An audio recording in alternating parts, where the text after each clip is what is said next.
కానీ ఒకటి చెప్తున్నా, ఈ 9 నెలల్లో ఒక్క మంచి పని చేశారు. ఒకటి, 2 సంవత్సరాల క్రితం ఓ ఘటన జరిగిందని కల్పించి ఆ కేసు ఇప్పుడు బుక్ చేశారు. కానీ దానికి నేను తెలుగుదేశం నాయకులకి, స్థానిక పోలీసులకు కూడా కృతజ్ఞతలు తెలియజేస్తున్నా. ఎందుకు తెలుసా? రేపు 4 సంవత్సరాలతో జగన్మోహన్ రెడ్డి వచ్చిన తర్వాత గుర్తుపెట్టుకోండి, 4 సంవత్సరాలు 5 సంవత్సరాల క్రితం జరిగిన అన్యాయాలన్నీ కూడా ఎఫ్ఐఆర్ కడతాం ప్రతి పోలీస్ స్టేషన్ లో.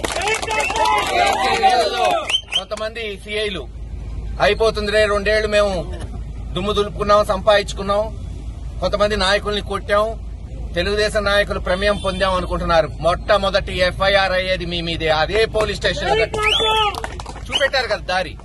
ఇంతకుముందు ఎప్పుడు జరిగితే అప్పుడే కట్టాలేమో అనుకునేవాళ్ళం మేమందరం. 2 సంవత్సరాల క్రితం జరగని కేసుకు మీరు కేసు కట్టించారు.